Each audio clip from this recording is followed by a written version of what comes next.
I'm cruising the coast in a clapped out old Plymouth I bought from Motortrend, and I brought my buddy Dave along. Yay! It's gonna be a good day. Week, month, it might be a month before I get home.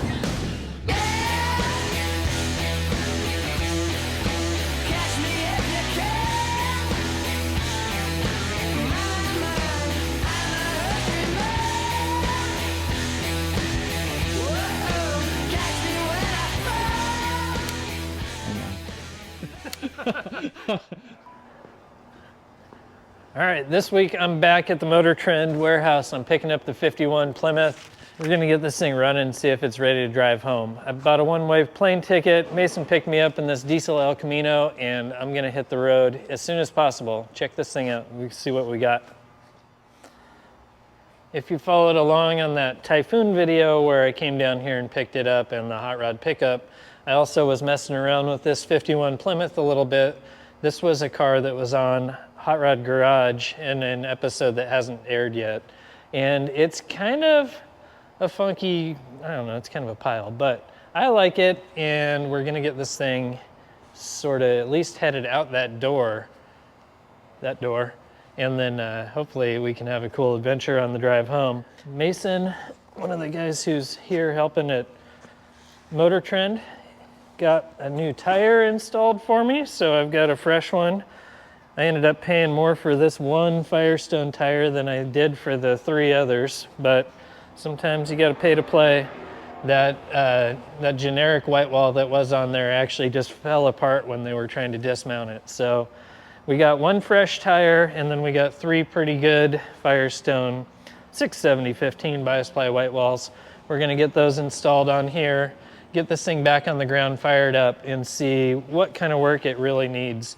The other thing that's kind of cool is last time I was down here, I was able to drop off some of my tools that I had with me in my dually. So even though I just flew down with my duffel bag and my backpack, I've at least got some emergency tools for the drive home. Let's see what we got here. I know it fires up. We got it running through that starter in it a couple weeks ago. Starting up is a whole lot different than driving 1,400 miles home. This is probably a bad idea. Whatever, I'm gonna deal with it. We're all gonna deal with it. All right, let's get these other things out of the way that don't belong to me. This stuff is mine. Some coolant that I brought down. This is just fire extinguisher and battery cables and some electrical tools.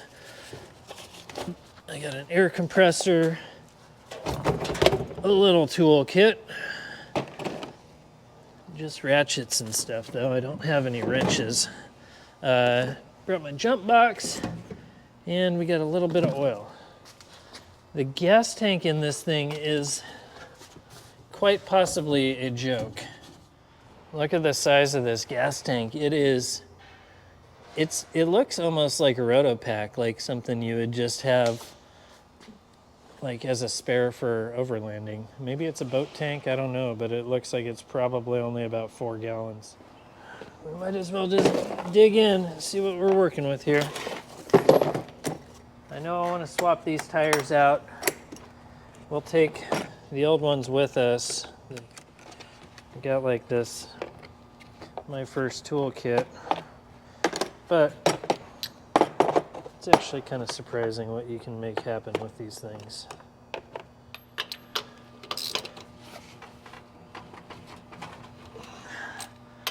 Wheels aren't very tight.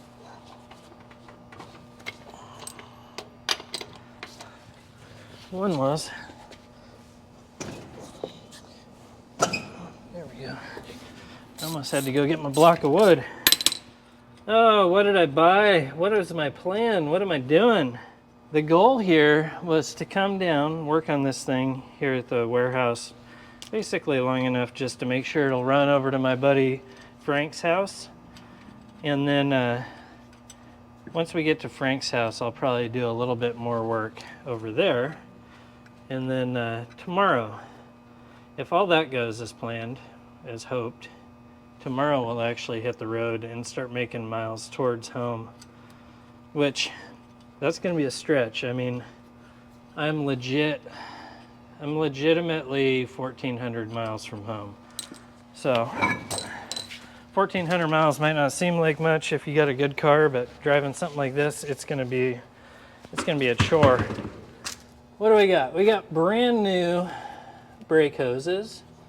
We got new calipers. We got really sloppy steering. That's all idler arm looseness. All right, now we're looking proper. I'm throwing the new tire on the driver's front. It's actually balanced. Oh no. What has happened? Why are we hitting the brakes all of a sudden? Do I have different wheels? Here we go. It's the beginning. It's the start of figuring all this out. Yeah, that one crashes hard into the caliper. Is it just this weight that they taped on here? Because if that's the case, that's coming out. Let's see if we go opposite of that, if we don't crash.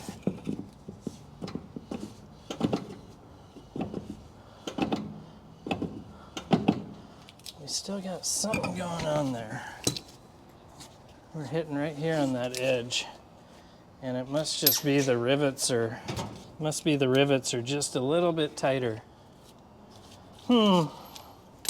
Cars, they're fun. It's all kind of making sense now. I bought what I thought were all the same wheels. We got the same look, the same nubs for the center cap, same nubs out here for the beauty ring. This wheel is riveted. This one is welded. You can see here this like induction or spot weld holding the center of the wheel to the outer hoop. So that one is going to clear my disc brakes, whereas this one will not. Not how it is, at least, which is a bummer because that's where my brand new tire is. I don't want to have to throw a brand new tire on the back of the car. I want the brand new tire up front. This car is going to tell me what to do, though. I'm not going to be the one in charge this week. I think the front's ready to come off the jack stands. See how it looks.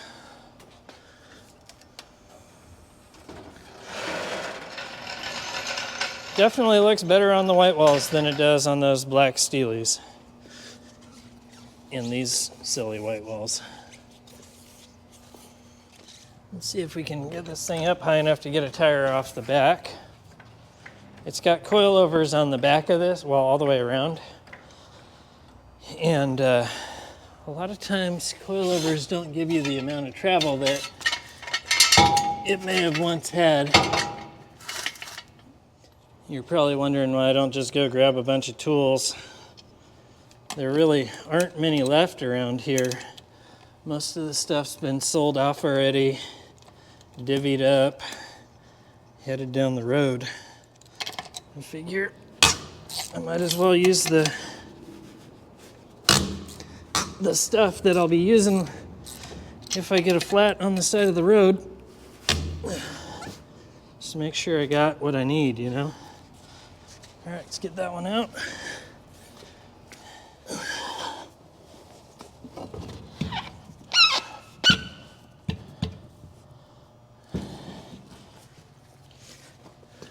That is quite a bit taller than those little 195 70 14s or whatever it had on it.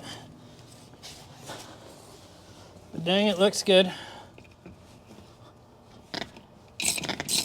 Looks like the center bore is right on, so that's cool.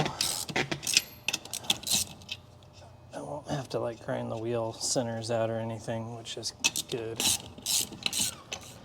That looks so much better. All right, tire swap done. Let's fire this thing up and get it into the other shop, where the hot rod garage used to be filmed. I need to do a little bit more work on this thing before I hit the road to Frank's. Might as well start moving into this thing. It's gonna be my home for a few days. Come on, little 250. spring to life.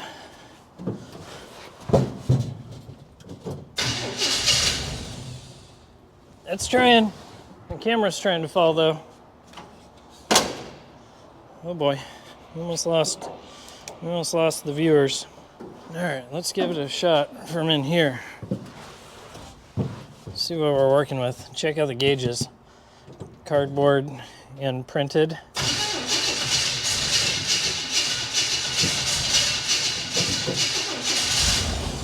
There we go, we're getting there. It's gonna run. There it is. Spring to life. All right. Now we're cooking. Dude, it runs. All right. First drive.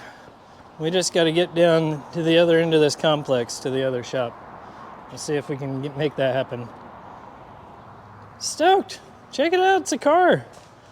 I know it's kind of lame that it's not something I built, but it'll be something that I get to put my finishing touches on, I guess. All right, let's drive this thing over to the other side.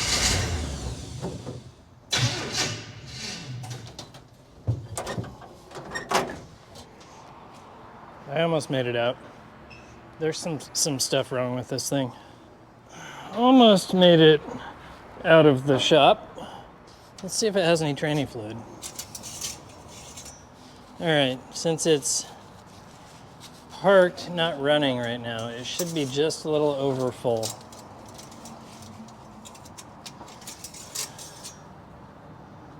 And I don't see anything. All right, we need tranny fluid. Let me go track down some ATF and a funnel. All right, it took about 3 quarts of ATF, and it's showing on the dipstick now, so we can at least fire this puppy up and see if it'll make it to the other garage.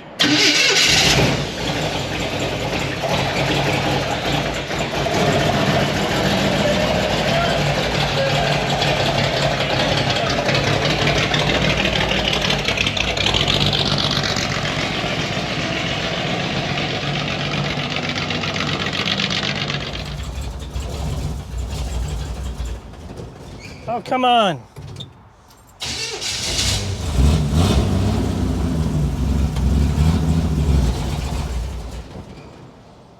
It kind of made it. Awesome. It's dialed. Thing's dialed, dog. All right, I got this thing into the hot rod garage side of things, where they actually worked on this thing back in the day, earlier this year. Basically what I got to do is make sure that it doesn't overheat getting over to Frank's house. Frank's over here. Tarina came down, and we're just going to try and get this thing limped over to Frank's house so that I can work on it over there a little bit more.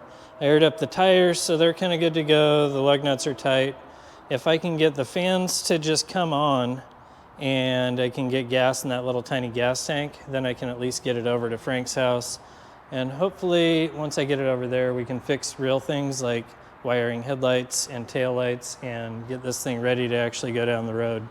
So, kind of sketch right now, but we're gonna just go ahead and hot wire the fans so that I can turn them on from in the cab. There's still a few things left over here.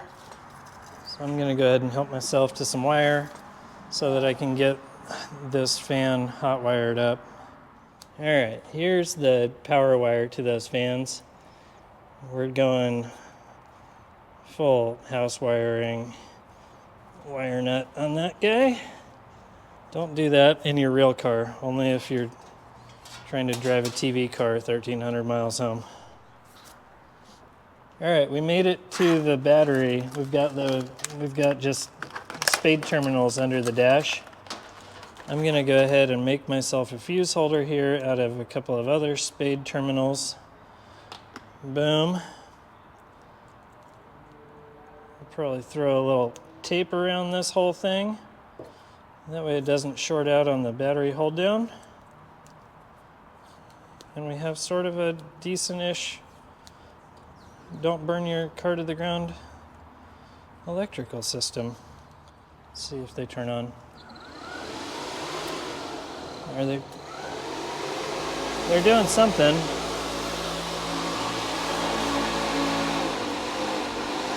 I can't tell if they're actually pulling air through the thing or not, but that's what we're gonna get. I rooted it around over in the other shop, and I think I found some good gas. It smells like good gas. It pressurized like it's good. Let's put it in this little tiny tank and see if it'll take a gallon. KJ was over here, the editor from Hot Rod, and he walked up and he's like, that's a gas tank off the top of a generator. And he's totally right. This is like a 2-gallon tank off the top of a generator. We're gonna have to figure out a way to make this work for the drive home. Or we just stop every 40 miles because it sucks to drive anyways. Well, that could also be an option.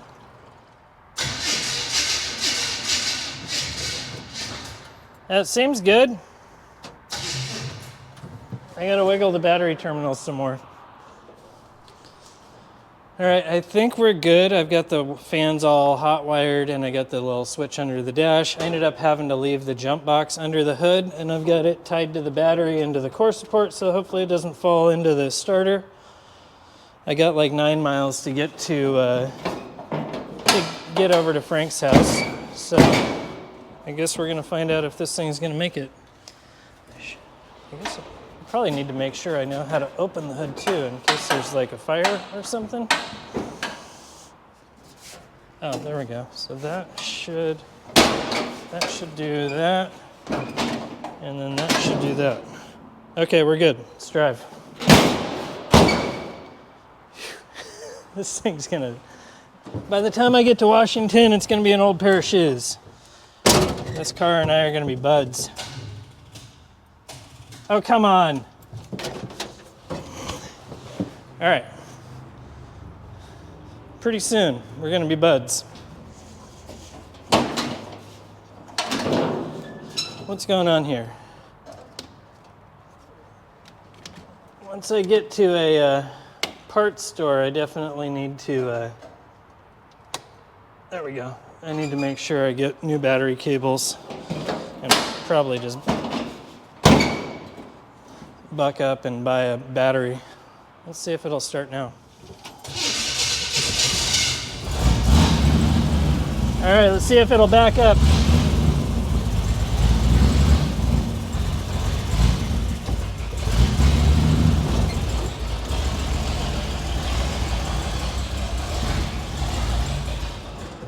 Oh, come on.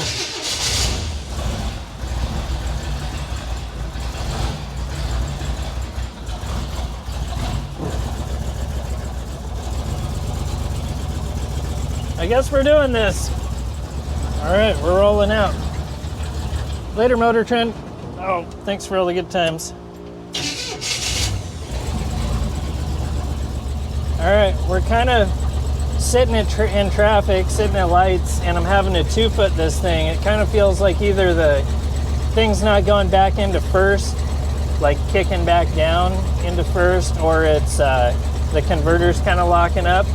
But I need to just keep it running long enough to get it to Frank's house. We got about 3.5 miles to go. Here we go.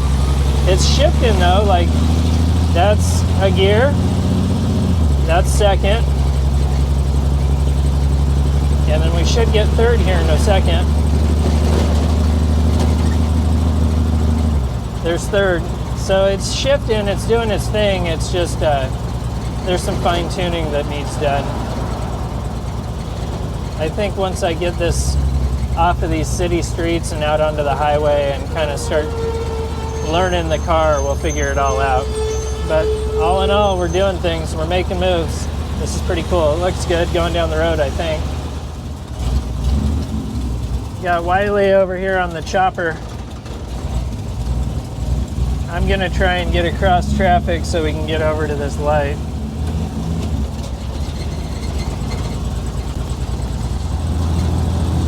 All right, Wiley on the chopper, getting the shots.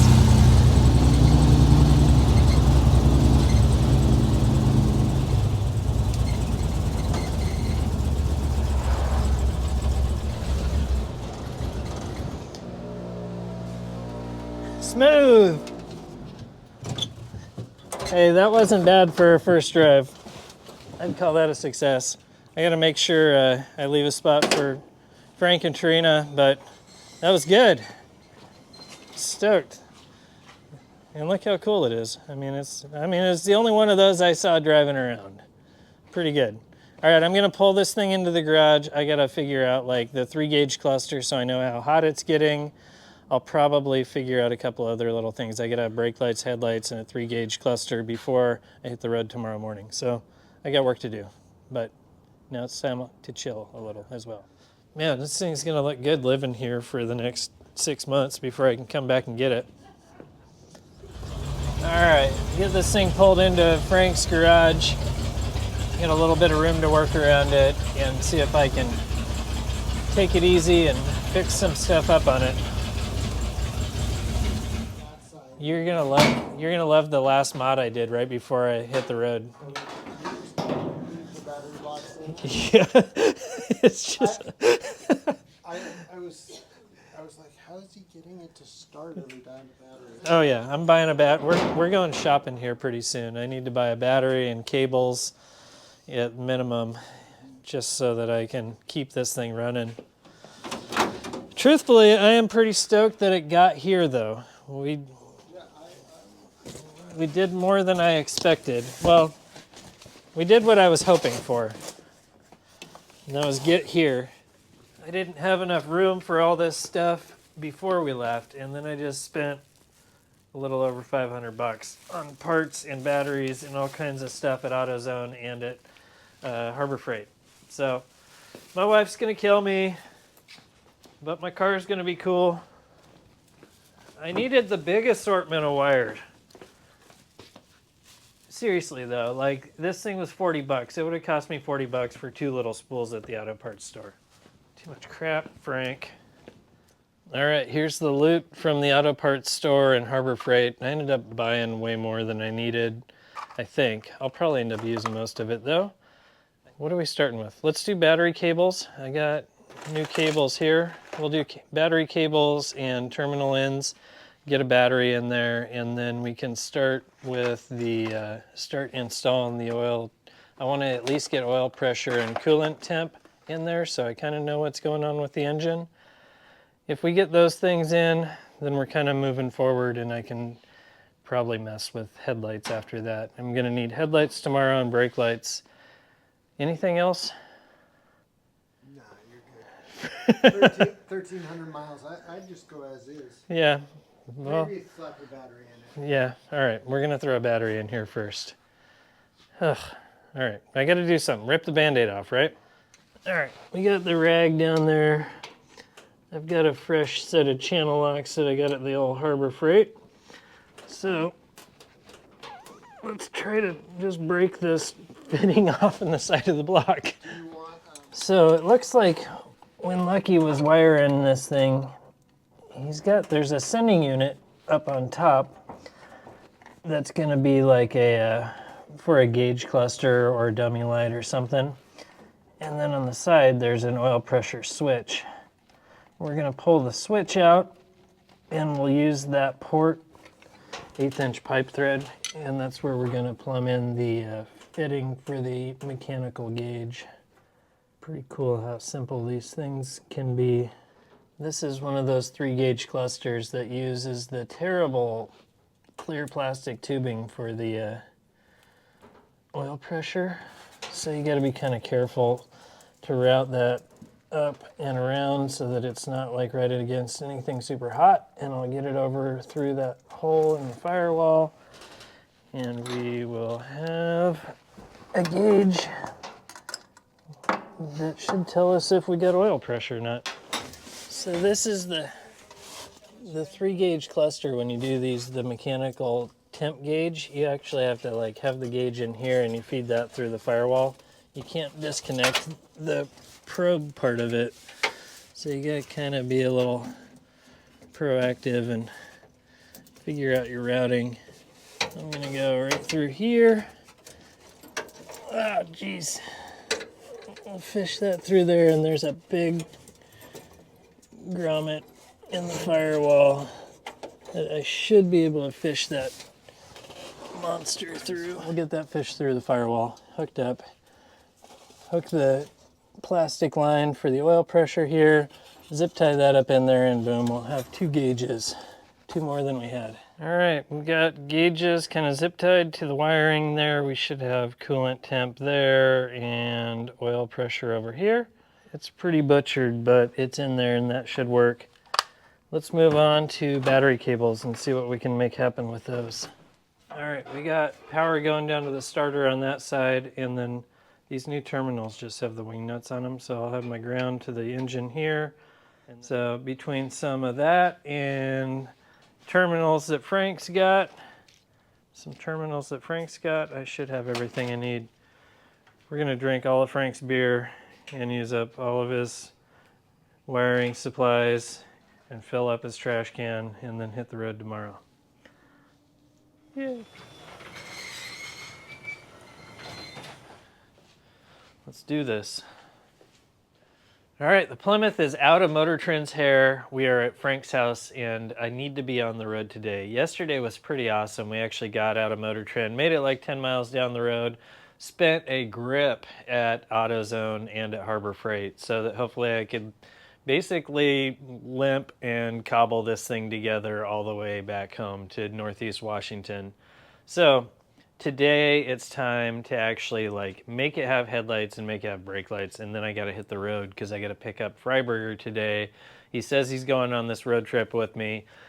We'll see if I get to his place. That one's actually like 50 miles away, so I've got a lot to do. 50 miles in a car like this is a big deal. 1,300 miles in this car is just downright ridiculous. So I ended up throwing the battery in this thing last night. Brand new positive and negative cables. I added an extra body ground. We ended up doing the 2-gauge cluster, so I at least have oil pressure and coolant temp. Filled up power steering fluid. I put sway bar in links on it because it has a sway bar under there and it just never had the links reassembled. So I ended up picking up like a set of those Energy suspension ones from the parts store. So I got to figure out how to have brake lights, tail lights, headlights, and then hit the road. It is 7 in the morning right now. Let's see what we can make happen. 7 in the morning. It's gonna be a long day. It's gonna be a long day. Long day. All right, I'm back here messing around with the tail lights. This is a mess. You can still get these like universal taillight sockets, so I'm just going to be running an 1157 bulb in those for a brake and a running light. All right, I got that socket kind of retrofit into the housing, and I got a bulb in there. Now we can also kind of check ground on this as well. I'll hold the housing to the ground on the battery. We'll go like right there. That's what I was looking for, and then we'll test to see if we got bulbs. So that one is bright. This one should be a little lighter. That one's lighter. So the lighter one is going to be the running light. The brighter one would be brake and turn. But on this one, it's just going to be brake because I don't have turn. So I'm going to label those real quick so that when I get back there, I can make quick work of the connections. All right, we got tail lights and brake lights. I need to come back here and tie off some of these wires. Some of them were actually arcing on the trunk floor earlier when I was working, which isn't cool. I got to zip tie up a bunch in here, but we got working headlights, tail lights, new battery, power steering fluid in it, new battery cables. What else did we do? I think that was about it, really. But we're a little bit better off. Hopefully I can drive this thing down the road today and not have to have the jump box in the engine bay. And, oh, I charged that thing up. I think we're good to go. Oh, and sway bar in links. This thing's gonna handle like an F1 car now. All right, let's get out of here. Oh, and we have an oil pressure and coolant gauge. We're dialed in. All right, I'm gonna hit the road and we'll go pick up Freiberger. Hopefully we can just hit the road from there, not have to work on it too much, but the car's gonna tell me what I'm doing today. All right, here we go. Let's see if it'll fire up with a new battery and whatever else I did. It's been a blur. Fire in the hole. Come on.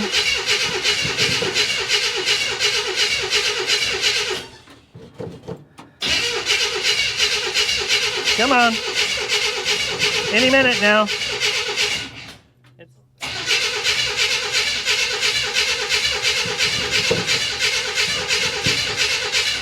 What has changed?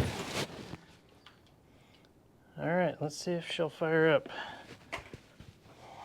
I smell like a road trip now.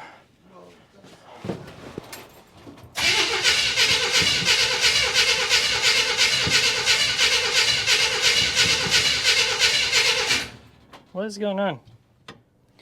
So this thing's not firing, like it's not getting an ignition source to the, or power to the coil. So I checked the fuse block and I wasn't getting anything out of either side of the fuse that's going to the coil. So what we're gonna do is make a little jumper. Let's see, this should be ignition, and then let's see if it stays. It goes away when I'm cranking. So we need one that stays while I'm cranking. We're gonna mix this up and just go straight power to the coil. And I will have to figure out a way to turn it off when I need to shut the engine off. Let's see if it'll run.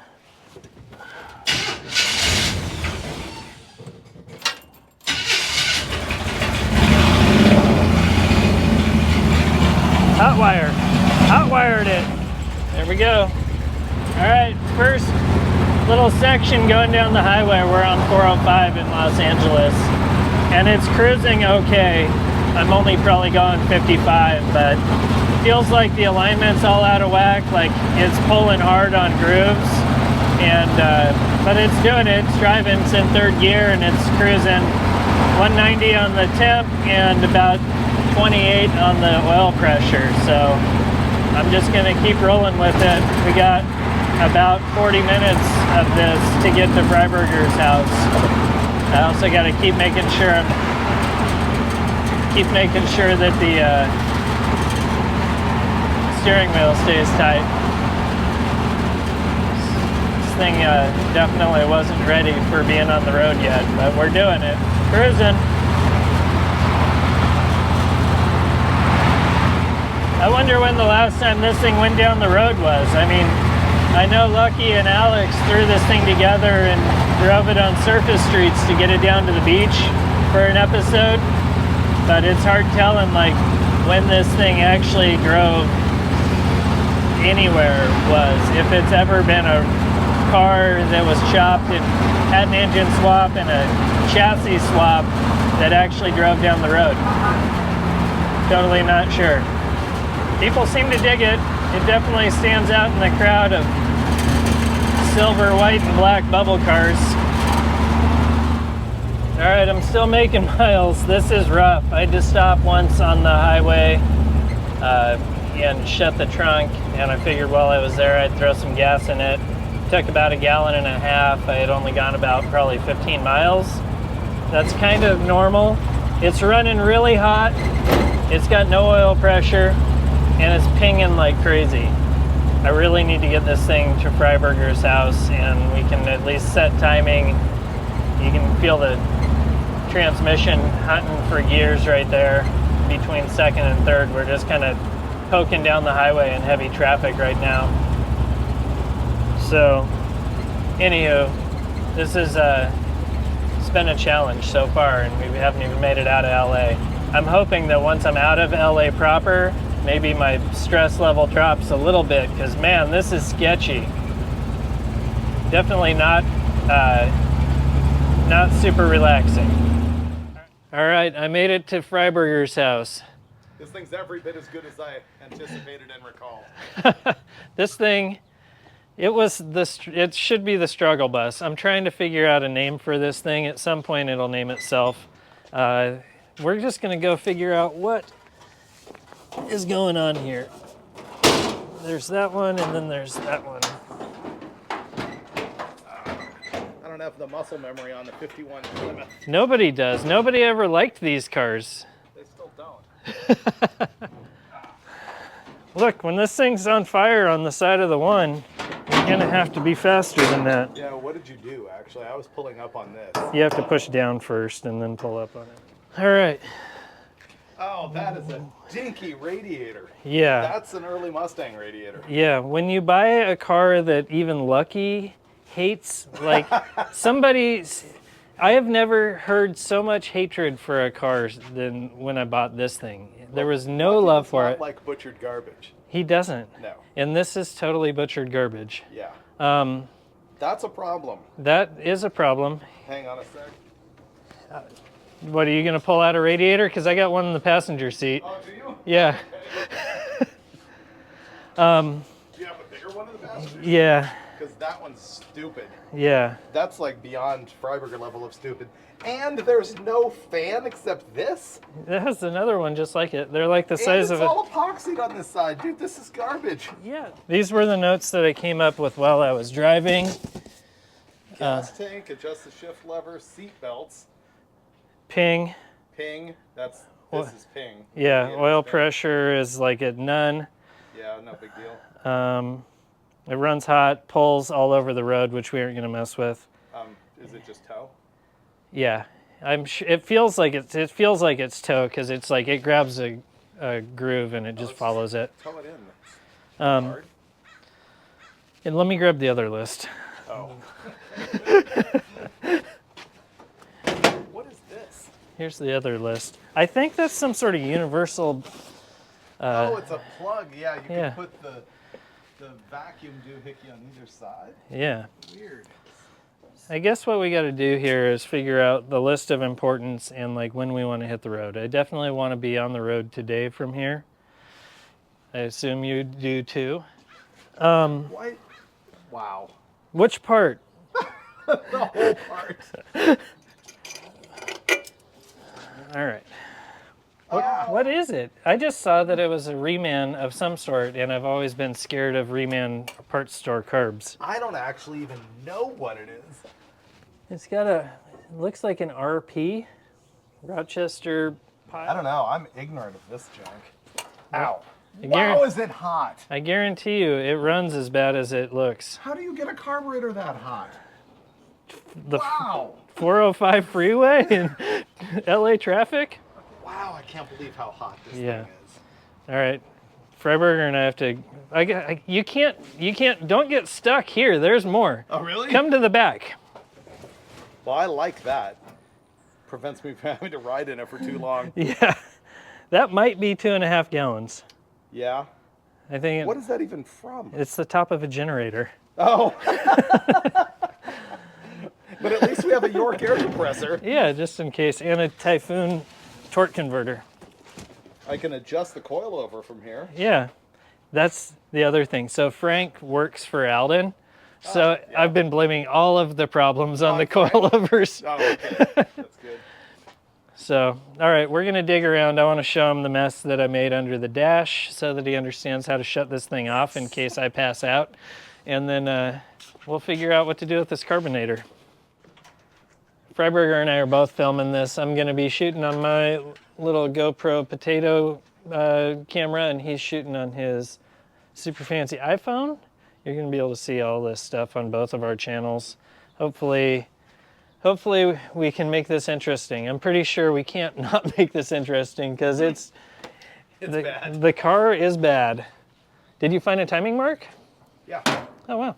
It has the kind where you're supposed to drop a tool down in a hole that senses and all that junk, but I'm gonna eyeball it and it'll be fine. Okay, Fire it up, try not to blow coolant in my face. copy that.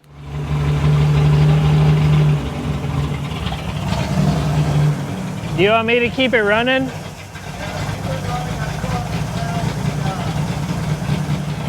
Getting anything out of it? Okay, shut it off. Should it have 47 degrees of timing at idle? I mean, I'm more of a Toyota guy. They would call for 5. Yeah, it should probably want about 15 is my guess on this pooch. That's cool. I want to look and make sure that I'm actually looking at the right mark. Let me grab up light flashes. All right, Freiburger's over here figuring out vacuum leaks. He got the timing kind of dialed in. We were advanced probably, what, 15 degrees more than it should have been? 25. That could have been part of the reason why we had so much overheating issue and pinging and stuff coming up the hill. Now he's checking for vacuum leaks on the carb, which it looked like had a base gasket leak, and we'll fire it up again and see how she's running. The thing I have found on these Chevy inline sixes is they often run so good, but they shake enough that the carburetor comes loose on them. Yeah. That seems to be true even with this aftermarket adapter and whatever it is. I think that's a factory one. I mean, it's That's just not a factory carburetor, is it? It's gotta be. I mean, who would go out and buy a carb that has all these vacuum things on it and junk? Yeah. Is it a factory? Yeah, Well, it looks like it's on the manifold. The I other don't know. one, the other side looks like it's definitely part of it. Yeah, I don't like it Yeah, no. because I'm ignorant of it and I fear things I don't know. We all do, David. We've been here about 2 hours messing and fiddling. Oh, now it's dying. Okay, well, that disproved my point. Just now we were battling this thing, and I set the timing on it, and I looked at all the spark plugs, which look super lean, actually, which is strange. But then I did the old man tune-up, which I actually learned from Rick Payway years ago, which is you get the engine running, you rev it up, and then you choke it, Yeah. and it sucks the dirt out of the circuits through the carburetor, and it starts to idle. And it worked perfectly on this a moment ago, even though it It's just wild. died. Yeah. So now we're trying to mess with the other fine tuning on here, like the idle and the. Were you messing with air fuel on this thing yet, or? No, I couldn't even find the adjustment screw. In fact, I thought I found it right there where it was broken out, because in the smog years they often plugged them. Yeah. But I failed at that. So I've been calling this thing a Rochester 2-jet. What is the deal with this? It's a Verijet. A 2-jet's a different thing. Believe it or not, I could not identify the Verijet to begin with, but then I had the realization when I read Verijet. on the carburetor. That's what it was. Yeah, what a cool logo on there. Oh yeah, it's great. The Quadrajet, the Monojet, the Dual Jet, or 2-jet rather, and the Verijet. Rochester performance. All right, so how far out from driving this thing are we? I hate this radiator so much, but Chappelle's going to make me drive with it anyway. So I think I can make this engine run, and we might be taking off here within the next, I don't know, hour by the time we fool around. Cool. Freiburger's in there messing with the idle on it, trying to get that dialed in, and see if we can get this thing to actually sit here and idle. Is it idling? Yeah. You want me to throw it in gear and see what happens? Sure. All right. I bet it dies. Huh? I bet it dies. Yep. It's too lean at idle. We broke out my parts bin of carburetor stuff after messing with the VacuJet. Verijet. Sorry, the Verijet. Verijet. I feel ashamed at my inability to actually train the Verijet to do what I want it to do. So we might adapt it. The Verijet can't be tamed. It was a smog carb. Those things are just going to be funky. And that one was rebuilt by somebody, could be anywhere, that had no idea what's going on. Also repaired by two guys that also don't know what's going on. So I finally broke out my box of goodies from Holly. I got a Street Avenger 570, a big old honkin' carburetor. 570. Vacuum secondary. Mechanical choke. Kind of. I figured you'd call that thing a pile, but No, it's not a pile. It's I got that because overkill. yeah, It's not a pile. I got that because I figured at some point I'm gonna need a carburetor on the small block Chevy that's going in my Merc, or a possible small block Chevy going in this Plymouth. So I figured over carbureting it for the drive home and having something that's useful later on is not bad. All right, we got stopped by the Verijet again. Like 1 minute into figuring out swapping a carb, the adapter that I have is the wrong bolt pattern. It's got two different patterns for the base the 2-barrel side. And it's close on the width on this one, and it's way off on the length on the other side. So the thing that I have that's supposed to put that on there ain't gonna do it. And I don't think there wasn't even an option. There was like, you have a Rochester? This is the adapter. Yeah. This is it. So, heckin' A. Heckin' A. Let's fix the Varijet and drive this thing up the coast. Or let's just crank the idle up and drive this thing up the coast. What you mean we, Kimosabi? Let's just drive it up the coast. It's super early Wednesday morning. We're gonna hit the road. We didn't make it out last night because we kind of just poked around on this carb too late. Freiburger's grabbing his bags and whatever tools he thinks we might need, and I think we're gonna hit the road. Whew. This car's gonna be awesome today. Ah, there we go, right up front. Freiburger had exactly what I was looking for. Let's see if I can find a towel clean enough to apply it. That's the one. Dang. The Freiburger garage provides. If you ever driven cars that don't have working wipers, you gotta get Rain-X and you gotta apply it right. And this stuff's good. I'm gonna wipe this thing down and get it ready for the road. Who chops the top and leaves the cheesy? I mean, this isn't cheesy. This is like marine grade. I guess. Oh, I think I lost that first clip. We stopped and made our first gas stop. Put a gallon and a half in the tank and a gallon and a half in the spare. So we should be able to make it out of town. Hopefully get out of LA traffic. Start making our way up towards Fred's. He lives up in Paso Robles area. So in a real car, it would be a 3-hour drive. Today, what are you guessing? We arrive at Fred's by dusk. It's possible. This traffic is wild. We're cruising, you can see here, we're 0 on the oil pressure and hovering right under 220. If I give it a little gas, we can get a couple pounds of oil pressure. Oh, look, the cooler temp went down too. Yeah, I think once we can get this thing out towards the coast and getting some airflow through the radiator, it should be slightly better. But this is horrible. This is so bad. LA traffic is no joke. It's hard getting it on camera, but I mean, it is just people everywhere. I haven't seen one chopped 51 Plymouth though. Maybe they're on the next highway going north. All right, first sort of breakdown. We didn't really break down yet, but it quit running in traffic. So I figured I should go ahead and throw some gas in it. See what the heck. See how she's doing. It was running really hot. Then we actually made a little bit of progress and it cooled off a little bit. So Freiburger's not even getting out. He's just in here loving life. We've gone 23 miles. Oh, we might be out of gas then. Yeah. All right. Since we're here and we're gonna let this cool down, I think Freiburger's gonna pull a little bit of timing out of it. It was pinging really bad.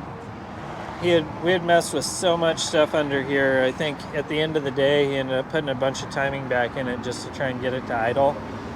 I'm having to 2-foot it to make it idle anyways, so we might as well pull some timing out so we aren't overheating as bad and maybe not pinging as bad.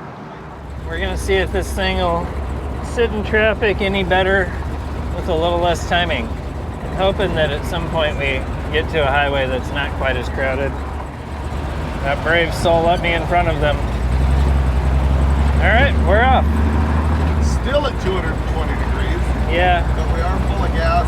How come the oil pressure's not coming up? It's there, it's at 4, Okay. 3. All right, we made it out of LA. We got the timing sort of pulled back on it so this thing wasn't running nearly as hot. It's still not idling and whatnot, but at least it's not running super hot. We actually got some oil pressure back in it and we got out of the traffic. That was the biggest thing, being able to get some airflow through the radiator. So we just stopped at old Carl's Jr., grabbed a bite to eat, and we're gonna hit the road. We're actually up near Ventura now, which this was sort of my spot where it was like, okay, maybe if we get to Ventura, the stress level will drop, and it did. I'm so glad to be out of Los Angeles. Freiberger's over there making big moves. He's got some irons in the fire, and we're gonna go gas this puppy up again, hit the road. The goal right now is to get up the grade, up the coast and up the grade, and go see Fred, drop off some parts that I picked up along the way, and then we're gonna peel out from there. All right, we're cruising. We're making our way up the coast. Freiberger just did a YouTube live, which was a blast. It was really cool, thank you. Yeah, it was wild. We're gonna go gas this thing up. We went 51 miles. I'm curious to see how many, oh, hang on. There's a really cool Mitsubishi Montero. I'm thinking we're up to almost 14 miles to the gallon. It's running so good these days. And we're in Los Alamos, California. Yeah, what a cool little spot. And sometimes you can throw it in park and it'll shut off, and sometimes you actually have to hit the ignition. I thought it was gonna diesel, but it was good. All right, let's see what it takes. We just gassed up in Los Alamos. Took 2.9 gallons, 51 miles. You do the math. Sounds like we're getting about 40 to the gallon to me. We're gonna cruise this strip because this town's rad.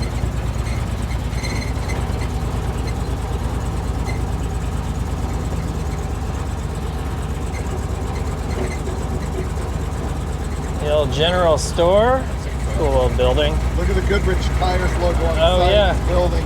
Yeah, gold right there. Garage. Oh, that is great. Old feller doing old feller things. We should have stopped at the Collins Market. That one's way better. It's under new management. VW bus coming up. That's a color Lucky would like. Oh, we've been here. We ate barbecue here on Dirt Every Day a couple times. We're gonna pull up here, gas up again, and see what's going on. We got some serious noise coming from their drive shaft or front wheel. And it's getting hot. Shut it off. All right, Okay. let's work on cars at this gas station now. Right. This is going to be some channel locks if you want to pop the cap off.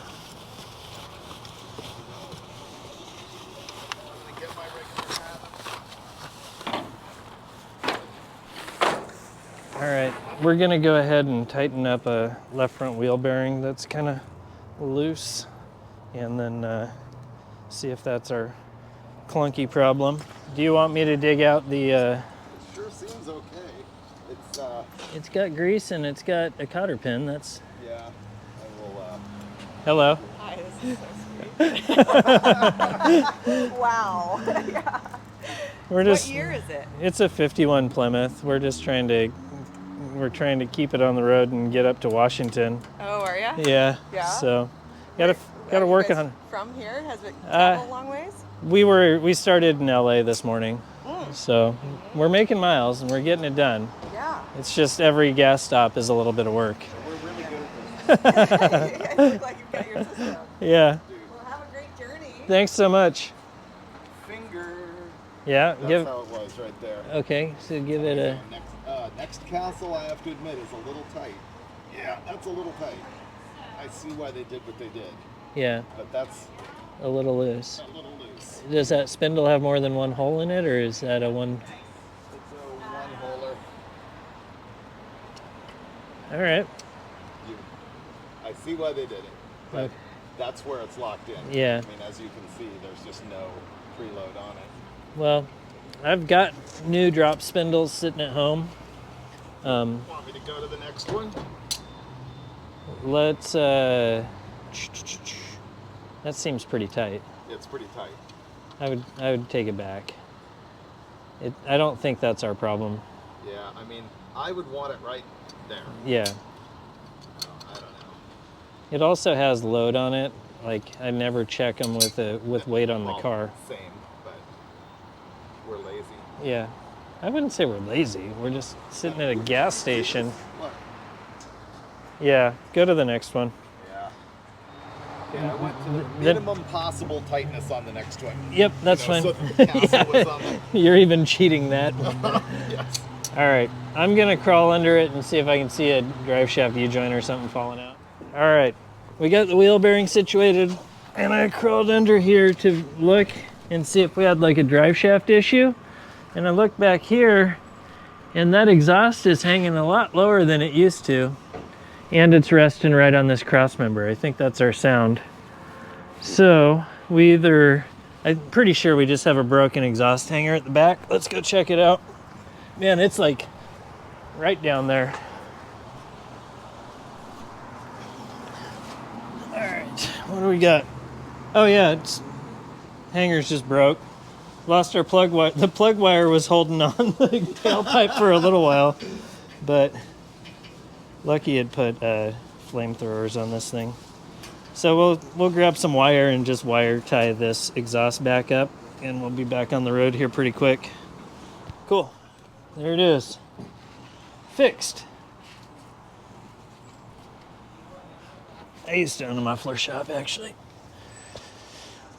I wouldn't have done that to your car.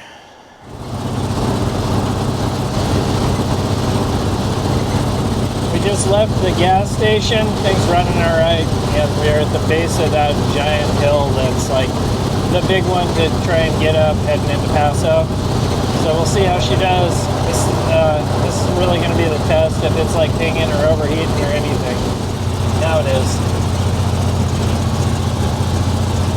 We just need it to kick down.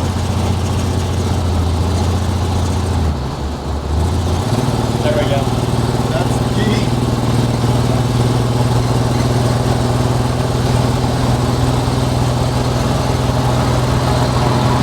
Now I just have to keep it floored all the way up this hill so that it doesn't shift into, dang it, it's in third. I'm gonna gas it, try and get it to kick down to second. We're just gonna run this thing high RPMs all the way up this hill. We're already sitting at 220. Come on, shift. There we go. I'm gonna go for the old, oh, come on.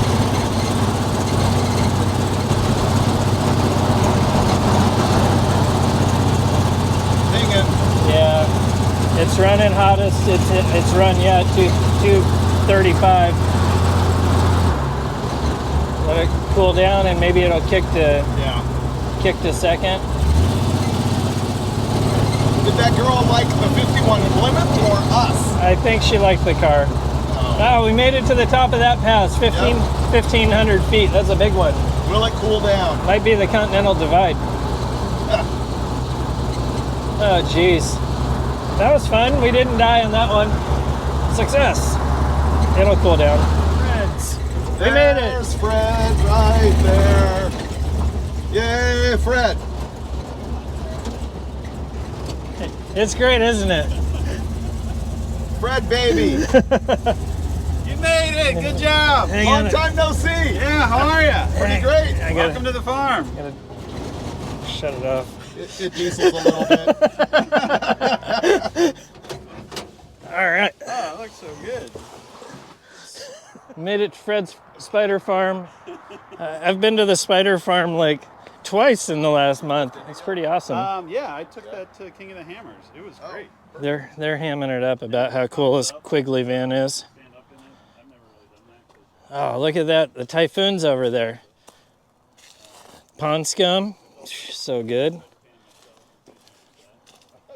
Tube Sock, one of the greatest Jeeps of all time. I'm gonna go over here and check out the Typhoon, see if it didn't get wet inside from all the... Hang on, I gotta shut the gate. See if it didn't get wet inside from all the rain. They had like monsoon rains. Oh, this thing. I don't know if many of my YouTube crowd has ever seen this. This was a brand new Bronco that we turned into a pickup truck on Dirt Every Day. This thing is super cool. Looks like some of my paint and body work's starting to fail though. Dang it. So good. This is a Willys wagon that we built and put on a Jeep YJ chassis. The frame actually came from Steve Dulcich, also a cool project. Fred's girlfriend's Jeep. The dumpster truck, that was an episode. It was really fun actually, but it's kind of goofy. And the Typhoon. Look at that thing. Gosh, I just had to look at this thing one more time. It's so good. I was never really a Typhoon guy when these things were new and hip, but it just has such good style. And the color, that's a paint job that Lucky and Alex did on it, and they did a pretty killer job. It's single stage. It's got a little bit of orange peel in it, but I think I'm actually going to be able to buff this thing up and have it look really good. That's going to be one of my plans. I really need to get this thing home, and I'm still going back and forth on whether I need to like fix it, I'm going back and forth on whether I want to throw head gaskets in it here at Fred's or if I want to work on it at my house. So we'll get to that here pretty soon, whether I'm coming down with the truck and trailer and dragging it to my house so I can tear the motor apart properly, or if I'm going to just kind of see if I can fix it down here at Fred's. He's got plenty of tools and space, so. Apparently it needs a gas tank.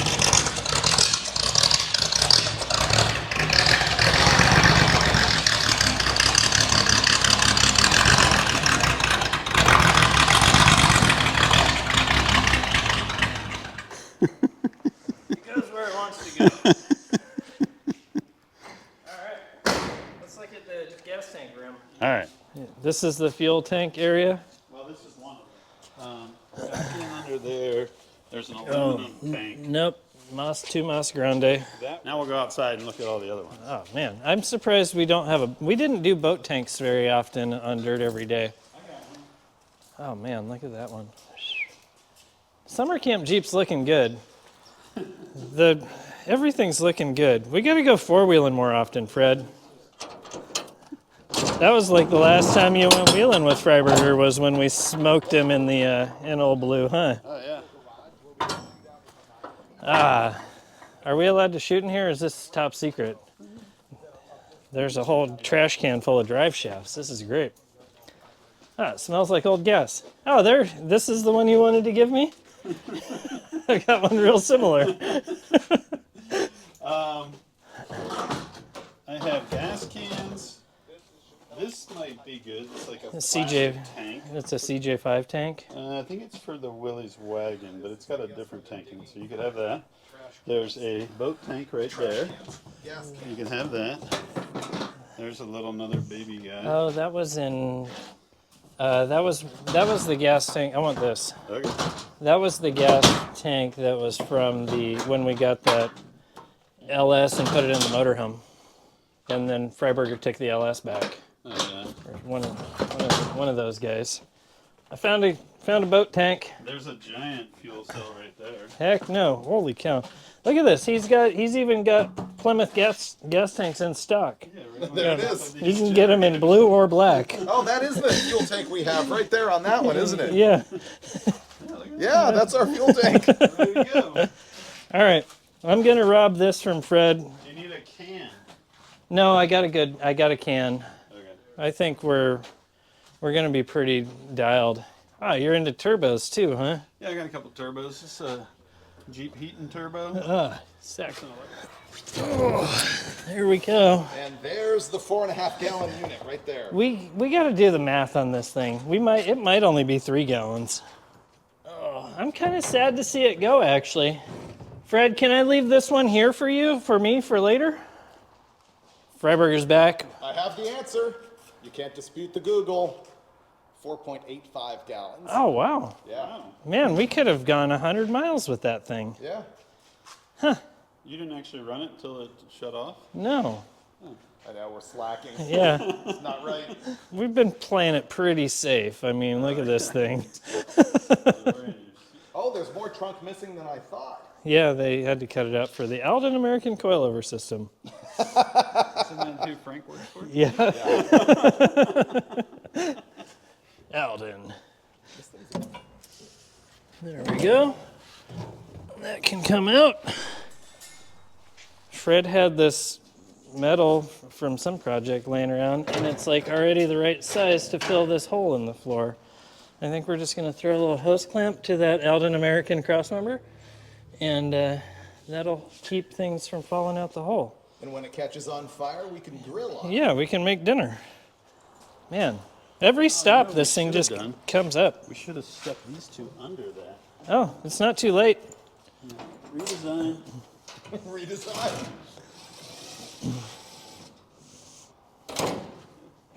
Oh, I see what you're gonna do.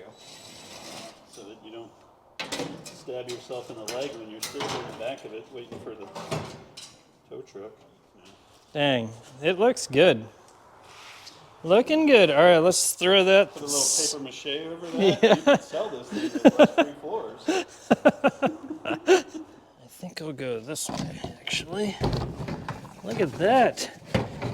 That is some good use of space, man. Heck yeah. You can still get to it. We'll run that guy like right there. I'm trying to get the close-up on your finger coming off. Always catch your buddy, not your body. I almost got it. What'd you say? I said it looks like the snow's going to settle in right in this. It is. It's like a bird bath. Yeah. It's so bad. It's so bad. Check that out. Fred's mobile barbecue gas can holder downer. Oh, look at that. We're all dialed in. We're gonna pile all this junk in here. Sweet. We're getting out of Fred's. We're gonna go grab some dinner with him and then hit the road after that. Nerd alert! Let's go to the front yard and take pictures of this thing. Oh man, it runs so much better with that gas tank. At some point, we're gonna have to address the elephant in the room. The fact that this thing looks hideous because the top chop is completely wrong in every measurable way. It is so bad. I think I have explained that it shouldn't have bead rolls in it. Right? This, They're not even bead rolls. yeah. They're like a section of a van roof or something, I think. Which that part's kind of acceptable in some forms. Like, But it's droopy. it's the dip that's in it is terrible. And then now that the shadows are like coming on here and you run a hand on it, there isn't anything that's straight enough to call bodywork at all. And it's got a weird bump shape right Yeah. here that just doesn't really play well. I don't like dogging on vehicles too much, but the chop is terrible. I don't mind. The top is garbage. This is one vehicle, like I'm also not a fan of cut roof cars. This is one that the roof could come off of and it would be okay. Convertible, could we do that before we get to your place? Let's do it when it gets really cold out. But like right here, at that angle, the thing looks dope. But right here, it looks terrible. Oh, jeez. Look how, I where I'm I standing, know. the top It's concave. goes in. Do I fix it? It's like poop that barfed. Poop that barfed. All right, we're heading east now. We went north all the way up to Paso Robles. Got ourselves a new gas tank in the trunk of this thing. Had some tacos with Fred Williams. That was a pretty good stop. That was great. So we're gonna head east and then head north up through the Central Valley and stop at a customizer shop. Kind of want to show what something like this should look like. Do you think we're stopping there tonight or in the morning? I think We morning. can get there tonight. We're gonna go up shop beers, and then he says he's got a spot for us to stay if we don't want to get a hotel. Okay, cool. So we're gonna make some miles. If we make it to our destination, it's 175 or 180 miles. If we don't, then we don't. We'll get there in the morning. Right now the car is doing well. We're cruising. It's probably the best it's been. Oil pressure's up and the temperature's normal. So knock on wood. Knock on Bondo, this thing's good.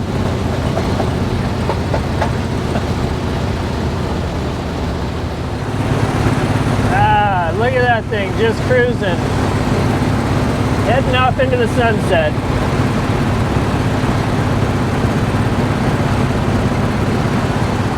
We're like 200 miles since you guys saw us last. We were gassing up in Paso. We are making tons of miles. Well, look at my arm in that shot. Yeah. Freiberger bought a high-vis jacket. I don't know if you can tell, but he's looking really good. We're about 5 miles out from a friend's shop we're gonna swing into tonight. He thought we were gonna be there earlier today, but we weren't, so he's staying up late. All right, we made it. We're rolling in way after dark, but we came to Gambino Kustoms. We're at Alex's shop. He's in here working late, getting stuff done. Let me kill the lights and go see what he's up to. Dang. This is just the body and paint area. Awesome. And this is what you're working on tonight? This is 62? Oh, that's so good. What are you doing for the, what's the, Yeah, I thought. the swirling or the, The wet. yeah. No, that's, well, Not this now. right here is What am I saying? I got a web maker Uh-huh, that it's an additive, 1 part web maker to 2 parts base coat. yeah. And then this is 2 different colors, blue and purple. What do you, you're not spraying it out of one of those crazy No, swirlers? that's a baling gun. That's what I was thinking. That does it just by spinning it, but it gives it a different kind of a pattern. Or it's kind Yeah. of tight and a real. Yeah, this one's So cool. like on this panel that runs on this top is webbing. So every other one is webbing, lace, webbing. And That's the whole car's wild. like that. Wow. Like all the panels on this side is not the same as that side. Yeah, that's cool. That's gonna be so good. Different.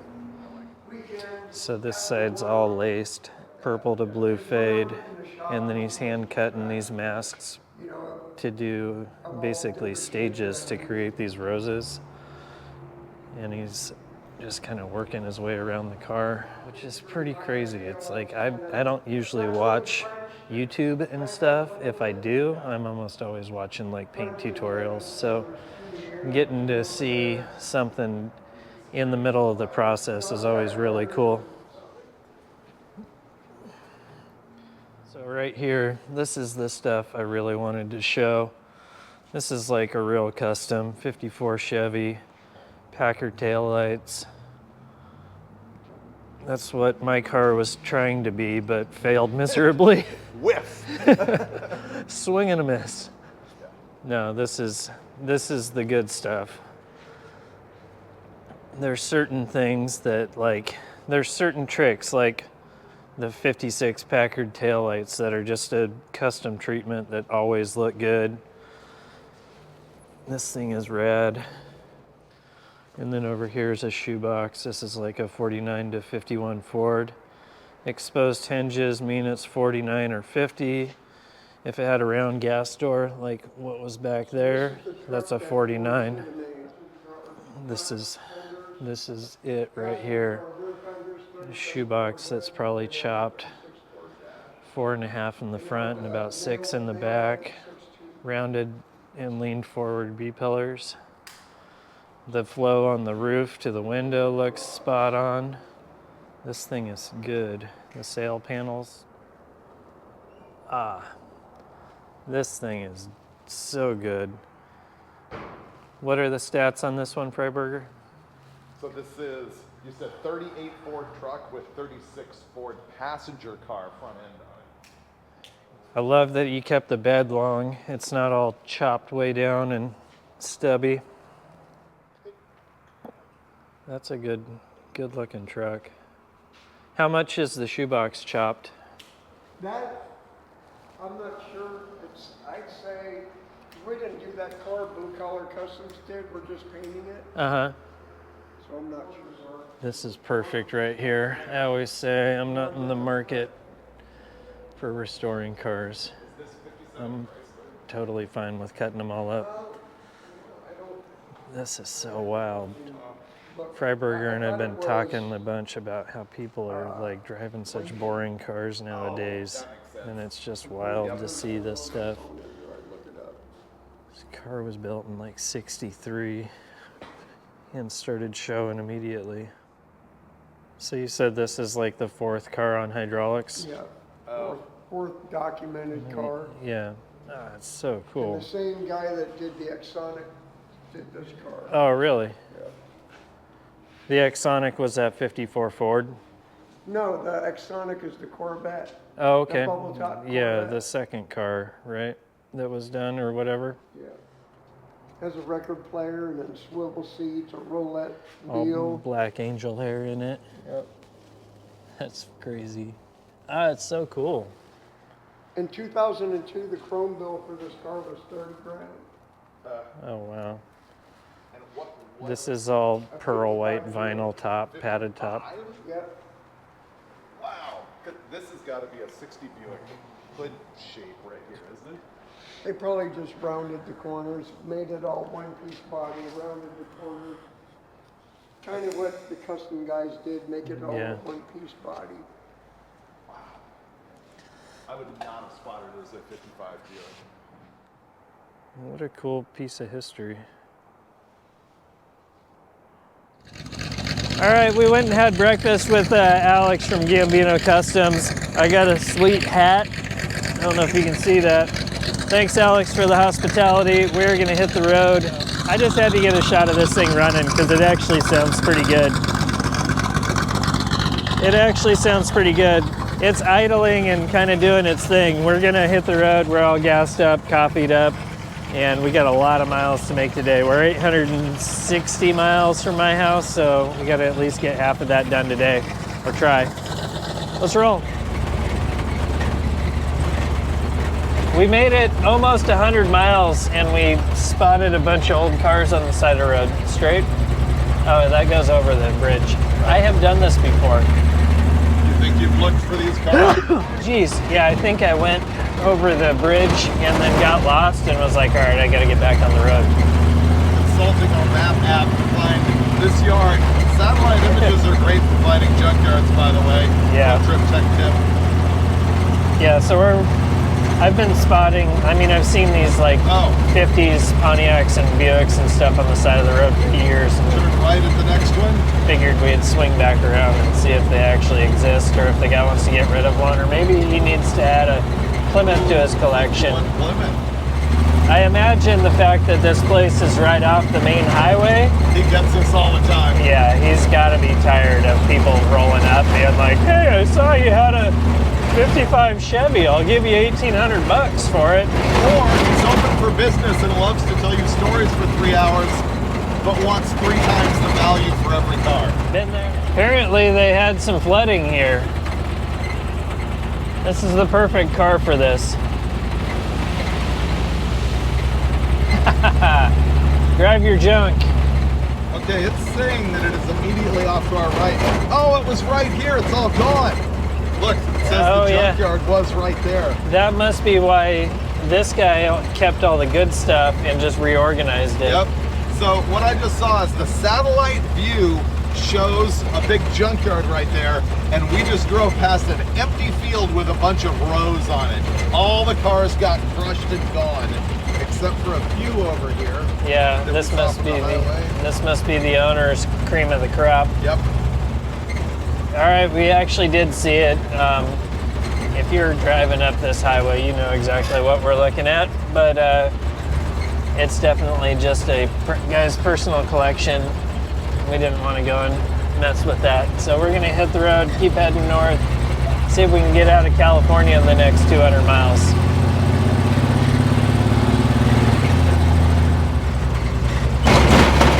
Oh, it's so bad. This is what you do when you are filming your own junk. Woohoo!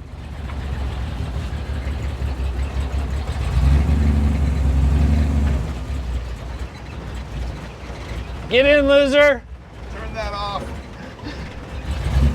What'd you say? So we're rolling kind of into Redding, which is like the north part of California, and it's kind of back to when it starts getting good again. Central part's a little blah, but up here it's awesome. Kick it to neutral. Yep. We are running out of gas. Let me get it into the dirt a little bit. Yep. Yeah, because we're not making it to the top of that hill. There we go. Yep. Perfect. This is gas stop what? Well, we weren't counting these. This would be 10A. 10A. That's what I'm going to call it. Oh, man, that was good. How did we, oh, we had that headwind and the extra tip. Oh, right.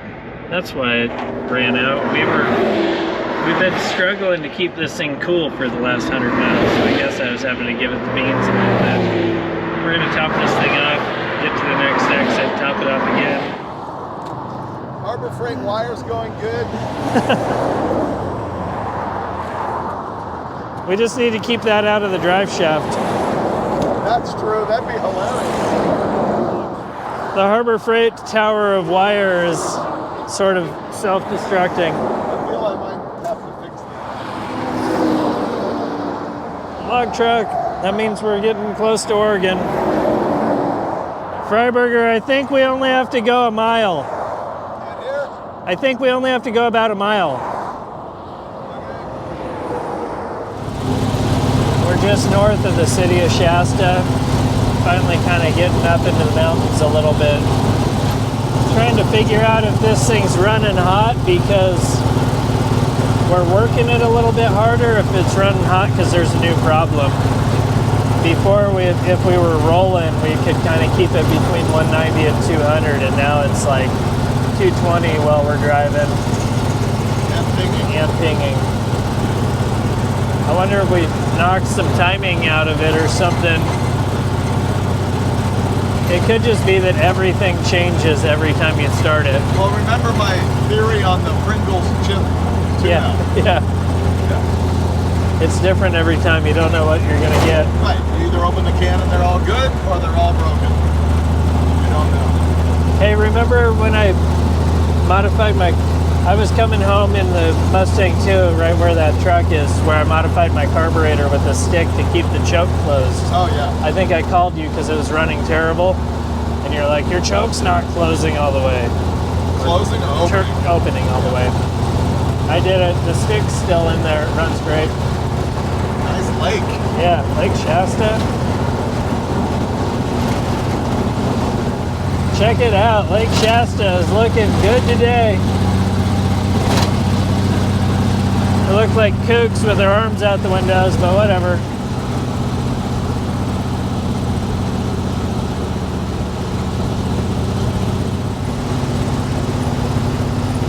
We're getting close.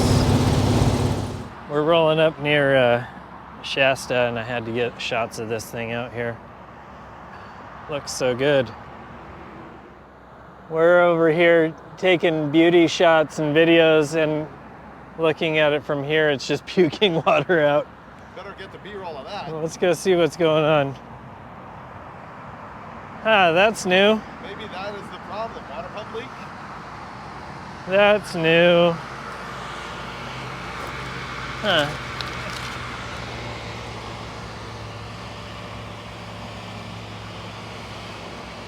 I guess we're popping the hood. Ah, it looks so good from here.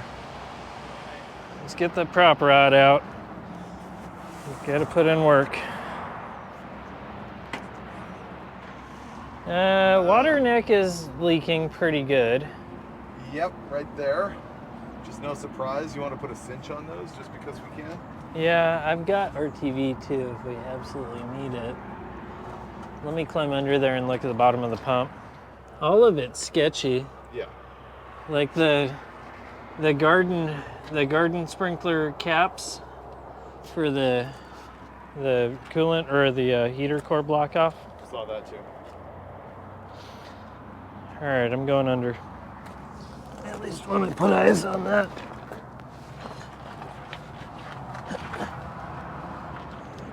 Fun with cars. Oh yeah, everything is loose. This thing looks good from right here. This thing is a total art car. It's like, it appears to be a car and an art project, but I think it's more of an art project than a car. Yard art. Yeah. Whew. Yard art Plymouth. It's pretty good. Fixed, hit the road? Yep, let's roll. Out of here.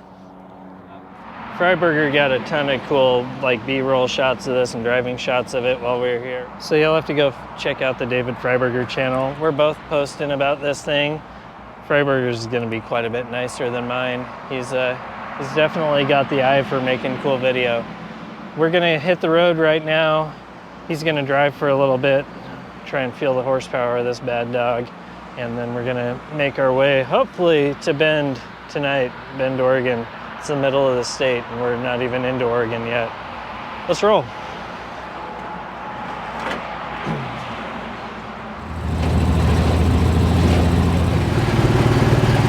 We're booking it up these grades. We got Mount Shasta on the right. We're almost to Weed, which is one of these cool little towns in Northern California. We're gonna hang right there and head into Oregon. Hopefully we make it to Bend for the night. Hopefully before that, we can stop and grab a burger. What a rad day. What do you think? First 30 miles behind the wheel of this bad dog. It's not as horrifying as one would expect it to be. It's not terrible. I mean, it's terrible. Not. But The engine's the worst part about it. it kind of is. Which I'm in like this weird mode of wondering if I want to keep it or send it down the road or put a little effort into it and have a little bit more fun or just send it down the road. It is surprisingly good. It's better than most of the cars I drove on roadkill. It is garbage. It is garbage. It's the best driving garbage. It's surprising. Yeah. The engine is the worst of it. The problem is the variable Ventura carburetor is in fact a variable Victory carburetor. Yeah. Sometimes it's victorious, other times it is not. But it gets 20 miles to the gallon. It rides okay for old bias fly tires. Yeah. The steering, once you get used to it, I think you can admit when I was first driving, you were tensing up a little, but now I've got it figured out. Yeah. It takes a little bit of finesse. I wouldn't put anybody behind the wheel of this thing. No. I don't know. You do have to do your own arm signals. It doesn't bother me, it's old school. Yeah. So here are the things though that are great about the car. Let's say you're 17 years old and you buy this from Dave for, I don't know, 2,500 bucks. Yeah. It's got the geometric chassis, which was used from 78 to 88 in Monte Carlos, Malibus, Regals, Yeah. Cutlasses, all of that stuff.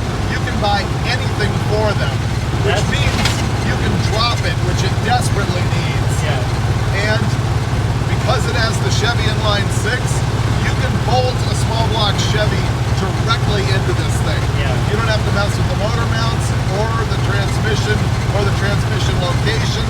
Well, It just goes in there. Here's the thing. You know how expensive it is to swap disc brakes onto a Plymouth with kingpins? This has it. It's already got it. You got good steering, you got good brakes. That's like thousands of dollars. We're gonna be taking 97 up here. That's like thousands of dollars a head. As long as you're okay with working out all the bugs, unlike all the rattles and windows missing and rusty floorboards and rockers. But because of all of that, and because it's not a desirable body style, you can learn and experiment on Yeah. this thing. For all we know, a 17-year-old kid did the job. In which case, it's great. Yeah. Right? It is. I think it's cool. I think it's cool. I want to make sure. I wanted to use this car to like light my fire to get back onto the Mercury because I have a cool car at home that I've been sitting. This is us here. That's been sitting by the wayside way too long. So Well, and I'd say it scratches an itch for me too, Yeah. because at various periods I have wanted a rat custom. yeah, This is a little too ratty and it doesn't look custom enough. What would grow this thing up a lot for me is if it was slammed by a foot. that's desperately needed and not terribly hard. Check that out. We made it to the hotel in Redmond, Oregon. This is pretty wild. What a crazy couple of days. So good. Such a good trip. So good. We got here, I'm, I don't know, I'm almost 1,000 miles into this thing right now. He's almost 900 miles into it. We're gonna go crash for the night, and then Freiburger's gonna fly out in the morning. I'm gone. And then I gotta keep carrying on. I got a few more hours to get home. You won't miss me. I'll get my You got your sweatshirt. Bigfoot Tavern sweatshirt. So much good stuff. It's wild. We ended up swinging by a friend's tavern in Crescent, Oregon, which was pretty wild. You'll have to watch Freiburger's video. He got film of it, but basically somebody tried buying this thing out of the tavern, and I couldn't let it go because we had to get him to the airport in the morning. That was a wild late night. Crazy long day drive. It was awesome though, cruising through Central Oregon. I stayed here at the hotel. I got my video edited and uploaded, which is cool. Hotels always seem to have good Wi-Fi, so that went pretty smooth. Freiburger's on a plane, headed back to LA. I'm on my own today, so I guess we're gonna find out if this car is as good by myself as it was with my buddy. So let's go hit the road and make some miles north. All these weird things just kind of become normal after a while, like ratchet strapping your trunk closed. We gassed up at basically midnight, so I should be able to hit the road and at least make some miles. Go through the process here. Stay. Coil on. Let's see if it's gonna run. It's gotta be ready to go now.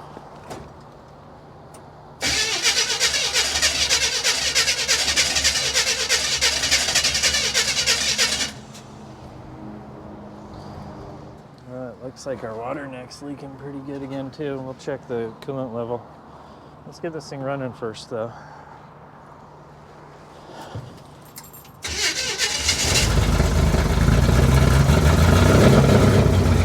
There we go. I'm gonna have to sit here and kind of babysit it for a second. It's been pretty cold-blooded the last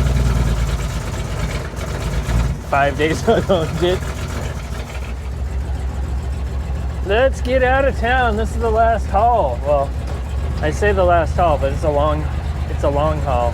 I think I have a little over 300 miles to do, and 300 miles in a day in this car is a handful. All right, little car, let's get me home.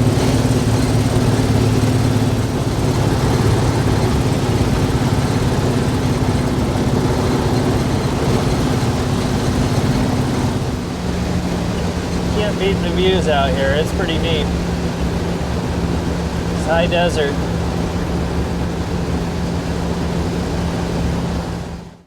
I don't know if you can see the old cars over in the field over there, but it's a pretty cool little town, little historic hotel. Really neat. This is Sheniko, Oregon.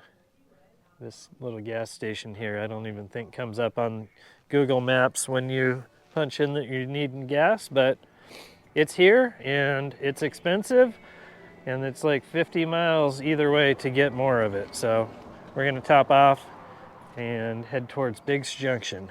It's that away. Oh man, the exhaust is broken again.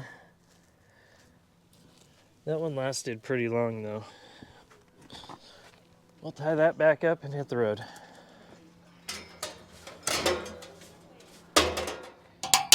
Ow! I just pinched myself. I think that should be good. I ended up using a hose clamp this time instead of the wire because it kept breaking. And there was enough of a tail on that old exhaust hanger that I was able to get the hose clamp through one of the old bolt holes and around the deal on the muff or on the tailpipe. So it's not perfect, but it'll probably hold at least till I get home. We'll see. It's got to be better than the wire was. All kinds of stuff. kinds of stuff hanging out here. Pretty cool.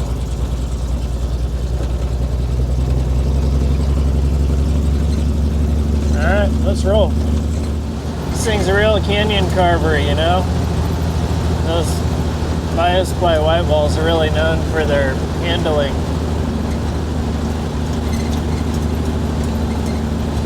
But in all seriousness, I have been completely impressed with how well these tires are working. I have no idea how old they are, or when they were balanced, or if they were ever balanced. I mean, they could be 40-year-old tires for all I know, and they're actually doing fantastic. I'm gonna pull in here and gas up. Gassed up, coffeeed up.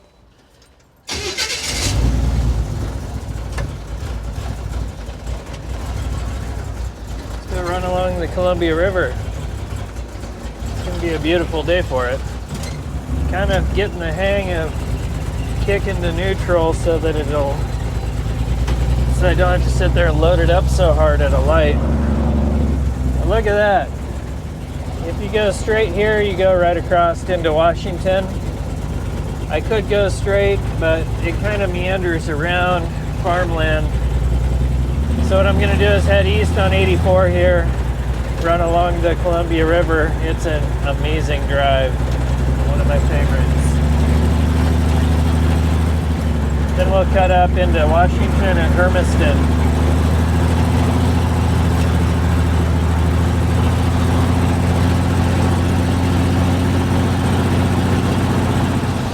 Check out the view.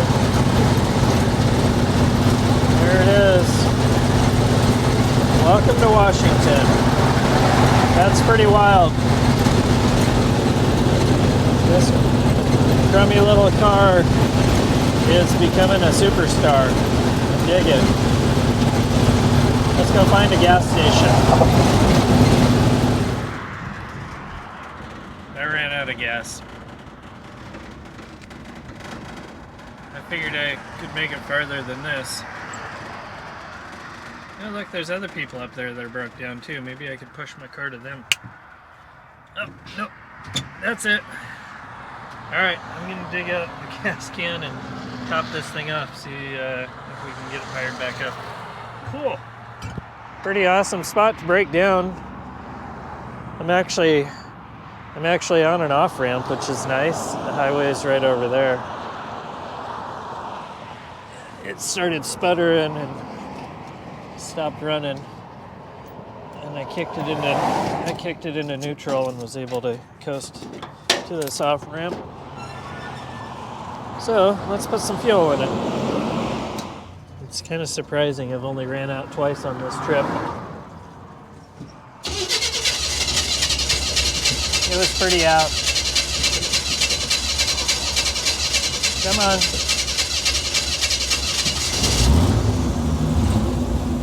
There we go. We're running now. All right, gas station. Let's find one.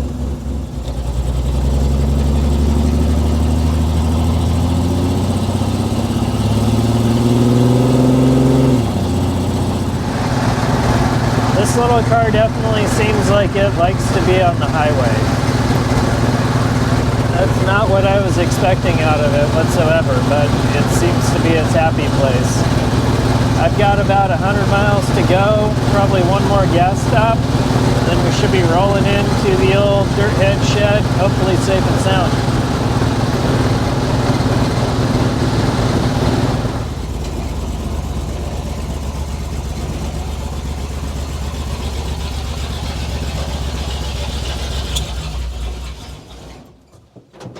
Shut itself off. There it is, the 51 Plymouth that everybody told me to avoid just got me home about 1,300 miles from Los Angeles all the way up to Northeast Washington. What a wild ride. What a cool week. What a bunch of good stories to tell.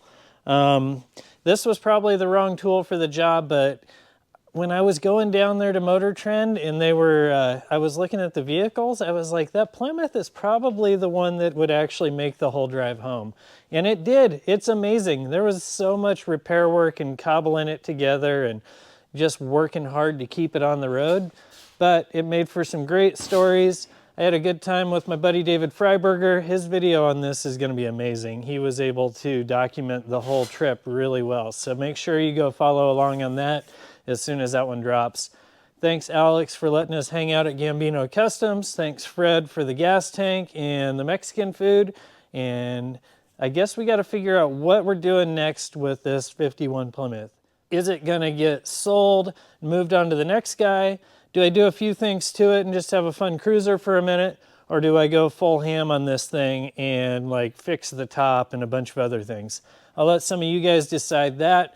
Let me know in the comments what you want to see. Until then, go work on your junk. I got to do the same. Thanks for watching the Dirtrhead Shed. Catch me when I fall.